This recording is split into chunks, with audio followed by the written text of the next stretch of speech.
Gents, hello and welcome back to the Eset Masters 2013 Season 2 Final. Depending on how many points you get in the 3 season finals, you can get a trip to the Grand Final. 32 players for $20,000. These are very important matches. Thank you so much for tuning in and hanging out with me as we get into this game number 3 between these two individuals. In the top center of Polar Knight Ladder Edition, I present your Pink Zerg player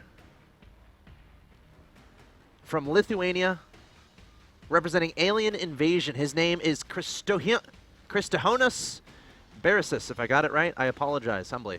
I'm not a Lithuanian. I am not eloquently rehearsed in the way they say things, and that name is kind of crazy looking, but I like it. I just can't say it.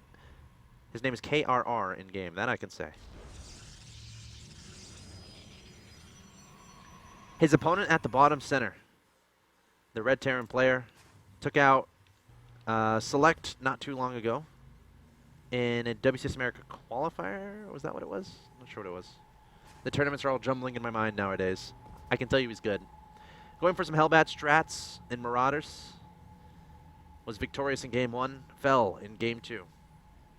He is your Red Terran player. He is 16 years old, and he hails from Germany. His name is HeroMarine, representing Mouse Sports. If you're thinking about fantasy teams, HeroMarine is a guy I think you put on him. KRR too, though. These guys have both shown pretty good play. Of course, Gabriel Siget is his real name. HeroMarine's real name. So let's talk about the series so far. This is Game 3. Game 1. KRR played it very nicely. Just not so good timings on the third base, I think. A little bit of overextensions here and there. And didn't really have a good response to the Hellbat play. Game 2, we saw similar things happen. KRR in both games going for DT plays, scattered in the mid-game. Going for High Templar as well, fairly fast, adding in later Colossi. So, the games that KR wins, he gets to the later game. HeroMarine is, when he does his Hellbat Marauder stuff, he's kind of pretty heavily invested into it. If it doesn't work, it's not so fun once your opponent gets more High Templar out, once your opponent gets more Colossi out. So HeroMarine's strategy has been all about crushing his opponent before the heavy, scary tech stuff comes out. So we'll see what happens there. By the way, shout out to all you guys watching in the chat. Hope you're having a good time. If you have any questions, feel free to ask. Valoran85, Nerorius, Matt MK, Song Gohan. Are you guys having a good day? Hope you guys are having a good day. A lot of people criticizing how I say things. That's okay. Is this live? Yes, it's live. What's up, Shalashaska and Purifier? And Sephiroth's Swirled, Nerois, Amorthon. I know WCS Europe is happening. I know WCS Europe is happening right now. If you're watching this live, if you're watching this on VOD, how you doing? The YouTube audience, you guys having a good day? Let me know how you're doing in the comments below. We've been doing a comment of the day recently where we take YouTube comments from our videos, and we just talk about YouTube comments. We just chat. We just chat with you guys. So if you put a nifty comment in these videos, you will get featured. You might get featured in a comment of the day or live on stream, which is fun, right? Yeah. So this is round 2 of this tournament. Both these guys are pretty good. KRR got the walkover over Hyun in match number 1. Let's see. Yeah, that's what happened. HeroMarine took out Protosser 2-0. Ooh, a blink opening. Yes, I love it. Oh, I love this. Okay, so this is good for this map, and it's good for the strategy that HeroMarine has been doing. The heavy Hellbat stuff, I think Blink Stalkers are pretty darn good against it. Well, it's one of those things where nothing's really good against it. It's just Blink Stalkers match up well against Hellbat play, provided good control. Because you can kind of deny medevacs pretty easily. And on this map, there's high ground right here, so you can be super annoying. Oh, man, and it feels so good. You can even blink down back here. Blink down back here. There's like blink stalkers. This is the heaven.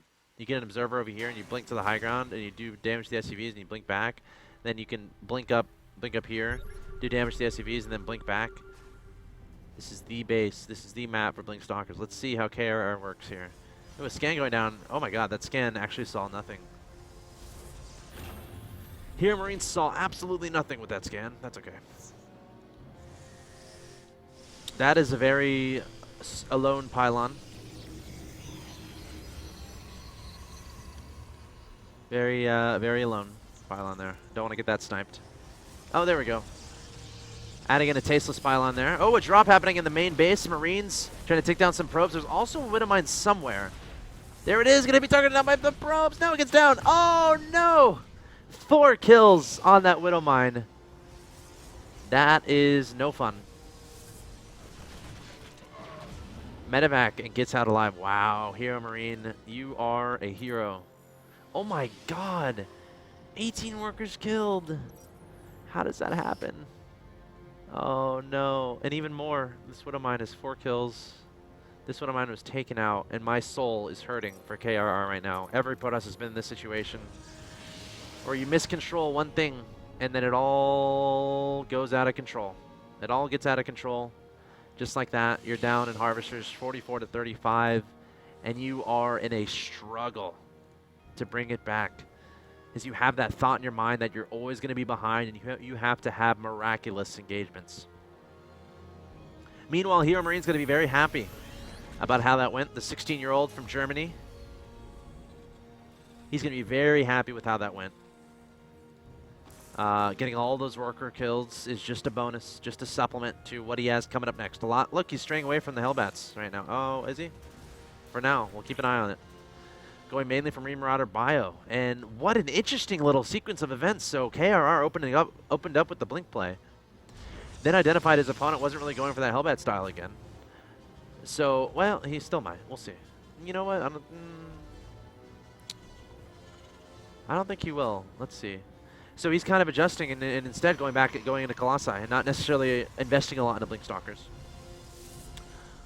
Also, Blink Stalkers are units that you make that they have to get damage done or it's not worth it. Right now, KRR is taking advantage. He's going to play defensive. He's playing passive. He's realizing he's behind. He realized he has no business being across the map since he's so far behind. So he's instead going to focus on getting his upgrades up and being pretty greedy as far as progressing the tech is concerned. Working on range, working on 1-1, working on charge, working on a lot of upgrades. Also has a High Templar Archives on the way. Going to stay on 2 bases for a bit. But how does HeroMarine take advantage of his advantage? Does he take an expansion? Does he attack? Does he deny the third of his opponent? Does he go for drop play? And more importantly, can KRR keep that from doing too much damage? Okay, we got some Stalkers here. I kind of like that. Not investing in it too much. They do a blink. Tickling one of those Marines there before backing up. And this is scary. Okay, we have a Colossus here. We have Photon Overcharge. This should be doable. Look out for Medevacs to be split off into the main. A lot of units picked up in a Medevac. Now, High Templar would be super good right now. If we can feedback these Medevacs. A feedback on those Medevacs would be golden. It'd be so good right now. Photon Overcharge going down. I'm not sure if he's identified how high energy these Medevacs really are. He can destroy those with a couple High Templars warped in. Open High Templars. Yes. Okay, let's see if he does the feedbacks. Let's see if he does the feedbacks. You got to feedback those Medevacs and then turn them to Archons, or just wait for Storm. Uh-oh. You should know about this, because right now, the Terran isn't attacking. When the Terran isn't attacking, they're giving up a timing. And why would you give up a timing when you're ahead? You're not giving up a timing. You're just attacking somewhere else. Can KRR recognize this? He already has a High Templar here ready and waiting. The scan going down in HeroMarine realizing, okay, maybe I can't make this happen. But more importantly, his third base is down. So ultimately, as long as he's just keeping his opponent from having a third base, as long as he's keeping his opponent at home, as long as he's keeping his opponent safe, he doesn't necessarily need to have a decisive engagement. Time is valuable for both these players, but more so for HeroMarine, because he has a third base and his economy is going to start rocking. Ghost Academy on the way as well, so definitely straying away from that Hellbat play. Now, KRR finishing up with the High Templar Archive Storm. He can feel safe to take a third pretty soon. Uh-oh, Marines and Marauders being sent to the main here. This army is spread out a little bit. Those are going to get taken out. Meanwhile, a drop going to be happening in the main base here. Is KRR prepared for this high Templar coming forward? Throwing down one storm, a decent storm indeed. More zealots being warped in as well, but he needs more army to help reinforce. HeroMarine's going to target down the Nexus. Is going all in, trying to kill it. Will he take it out? Yes, he will. The Nexus falls. And HeroMarine picks up and gets out, and his opponent is on one base to HeroMarine's 3 bases. What a great tactic there. Swooping in there, taking down the Nexus, and swooping out. If KRR had an observer here, here, those are where you want observers. You want one right here, and you want one right here. And then you can see when that's happening. Another good place for an observer, right here. Just get this, just think of it, imaginary lines along this side of the map and along this side of the map where medevacs can sneak through, and then line that up with observers. One there, one down here. And it's much more manageable. So, KRR has to get damage done. He knows this. High Templar coming forward. Oh no! EMP onto the High Templar, nailing 2 of them. Marines and Marauders sprinting forward. High Templars turning around, throwing down the storms. They need to be so cost efficient. Waiting for the Marines to come up. A great storm there. The Vikings melting away the Colossi. More storms going down. Can KRR make this work? HeroMarine is up 138 to 90 in supply. If he can defend this off, he can win this game and take this best of 3 and advance to the next round of the Eset Masters qualifier. And I think he might be able to do it. Another storm going down, but KRR is going to have to back up. Still hasn't retaken his expansion, his main base, but he's desperately trying to make it happen. He knows he has to get a lot of damage done here. He even sees the 4th command center out of his opponent, blinking to the side, trying to take out medevacs, trying to do what he can. But, oh man, this is tough. Stalker's going to blink out. Nothing in production for the Protoss. Income, do I even want to look at it? 1,700 to 900, 65 harvesters to 45. That was a great trade from KRR. Like, resources lost are fine. But ultimately, the fact that HeroMarine has 3 bases and KRR only has 1 is hurting him. Okay, he has 2 now. So there is room to come back here. But he has to keep having good engagements, keep establishing bases, and do anything he can to restrict his opponent's economy from getting out of control. And HeroMarine securing this base is not going to make anything easier. These SCVs might get transferred fairly soon. A few of these SCVs can get transferred as well. But all that matters is the mules right now. HeroMarine's not caring a lot about SCVs. He's more focusing on the mules, so his army can be a little bit bigger. KRR taking control of that watchtower for now. Extending forward. High Templars looking for those money storms. There's no ghosts in this composition, so a couple of good storms could make things work for him. But 4 ghosts in production from HeroMarine, and once those get out, the High Templar, you got to be super fancy with them to make them work. Squad of Marines and Marauders coming forward, looking for those High Templars, trying to know when the best time to stim is. I don't see any observers here. I'm a little bit worried about that as I look at the vision of these 2 of KRR here. There's a scan. Scan looking for observers, identifying his opponent's unit composition. We have a Zealot running into the main base. I actually kind of like that. A very cute move, just to try to distract your opponent even a little bit. Can help in StarCraft too. Like, imagine you send 1 Zealot here, 1 Zealot here, 1 Zealot here. Then you're really testing the multitasking of your ability, and it's not that much multitasking ability for you. So 1 Zealot, swing him around over here. Could be good. There's a bunker there. But maybe swing him all the way down to the bottom. I don't know if he knows about that base though. Oh, EMPs! Oh no, EMPs on top of those High Templar. KR coming forward with storms, but HeroMarine on top of it, looking out for those, making sure he doesn't caught off guard. HeroMarine surging forward. It's all about looking for those High Templars. And he sees the units. He doesn't see any High Templar there, and he's to be making sure to split up those units. But the charge lots actually dishing out a lot of damage. 8 more charge lots in production. And KRR is making HeroMarine work. He needs more High Templar, though. If he keeps pursuing this, they can just kite all day and eventually take out this army. Upgrades 2-2 to 2-2. +3 armor on the way for the Protoss. +3 Orphans on the way for KRR. But oh my god. So many of those Zealots falling just like that. He's got to have High Templar. He's just now morphing in 4, but is that too late? Oh, he's making them in Archons, and that might be a submission of defeat there by making those in Archons. Because how is he going to deal with this composition without Money Storms? I don't know if it's possible. We'll see if we can make it work, though. HeroMarine coming forward. Has a lot of medevacs overhead. Sniping down an Archon. Sniping down another Archon. Continuing to back up.